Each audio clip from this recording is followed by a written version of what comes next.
अभी तक आपने प्राइवेट बिल्डर्स पर ही जमीन हड़पने के मामले सुने होंगे, लेकिन इंदौर जिला प्रशासन पर ऐसे आरोप लग रहे हैं कि उसने कोर्ट की बिल्डिंग के निर्माण के लिए कृषि महाविद्यालय की जमीन हड़प ली। अब इसे लेकर महाविद्यालय कोर्ट का दरवाजा खटखटाने की तैयारी में है, लेकिन प्रशासन का कहना है कि जमीन सरकारी है। जिला प्रशासन ने किया जमीन का खेल। कृषि कॉलेज की जमीन को बताया अपनी जमीन। कोर्ट की बिल्डिंग के निर्माण के लिए हड़पी जमीन। जी हां, इंदौर जिला प्रशासन ने सरकारी कृषि कॉलेज की 20 एकड़ जमीन को हड़प लिया है। यह आरोप कृषि कॉलेज प्रबंधन लगा रहा है। कॉलेज प्रबंधन के मुताबिक साल 1925 में खेती पर अनुसंधान करने के लिए होलकर स्टेट ने करीब 165 एकड़ जमीन कॉलेज को दी थी। गजट नोटिफिकेशन भी किया गया था। कॉलेज ने अपनी जमीन में से 22 एकड़ जमीन शहर के विकास के लिए दी और अब 20 एकड़ जमीन प्रशासन ने कोर्ट की नई बिल्डिंग के निर्माण के लिए अधिग्रहित कर ली है।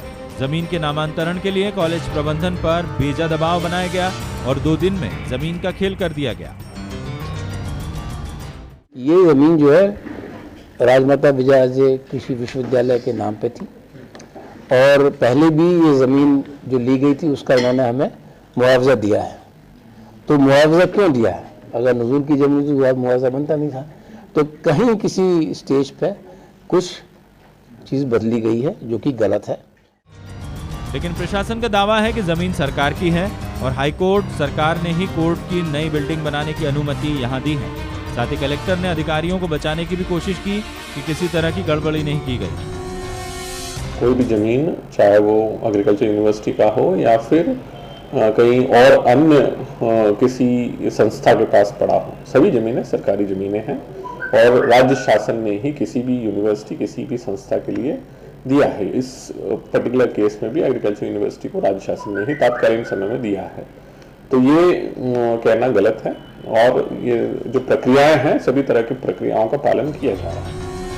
करीब 40 एकड़ जमीन हाथ से निकलने के बाद कॉलेज के पास 50 हेक्टेयर जमीन बचेगी, जिससे उसकी मान्यता पर ही सवाल खड़े हो सकते हैं। इसीलिए इसका विरोध भी पिछले 4 दिनों से हो रहा है।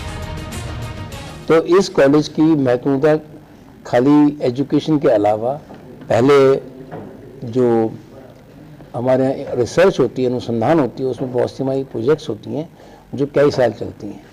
इस ज़मीन का जिस पर वो ये डिस्ट्रिक्ट कोर्ट बनाना चाहते हैं, उस पर हमारा एक ड्राइलिंग सेंटर पूरा बना हुआ है जिसमें बड़ी अच्छी टेक्नोलॉजी बनाई गई है जल प्रबंधन के ऊपर। और वहाँ पे हमारे कई ऐसे अनुसंधान के चल रहे हैं जो 26 साल से चल रहे हैं। तो आप अंदाज़ लगा सकते हैं कि अगर वहाँ पे उसमें कुछ भी किया गया, किसी भी तरह की एक्टिविटी की गई, तो 26 साल से जो एक्सपेरिमेंट है वो सारे नष्ट हो जाएंगे। जिला कोर्ट की नई बिल्डिंग के निर्माण के लिए प्रशासन ने पहले पिपल्याहाना तालाब की जमीन को चुना था, मगर लोगों के विरोध के बाद निर्माण कार्य बंद करना पड़ा। अब नई जगह देखी गई, उसे भी हथियाने के आरोप लगे हैं। ऐसे में छात्रों और किसानों का विरोध क्या रंग लाता है, ये जरूर देखना होगा। पुनीत विजयवर्गीय, बंसल न्यूज, इंदौर। तो एक बार फिर कोर्ट की नई बिल्डिंग को लेकर ये आंदोलन है। इससे पहले भी आंदोलन हुआ था जब पिपल्याहाना पर बना था, लेकिन कई सवाल खड़े हो रहे हैं, आरोप भी लग रहे हैं। और सवाल तो ये भी है कि जहां अभी कोर्ट बना हुआ है, जो जर्जर हो चुकी है इमारत, उसी इमारत को गिराकर क्या नया कोर्ट नहीं बनाया जा सकता, नई बिल्डिंग नहीं बनाई जा सकती, ये भी सवाल है। बहरहाल खास खबर में इतना ही। बंसल न्यूज़ पर खबरों का सिलसिला लगातार जारी है। नमस्कार।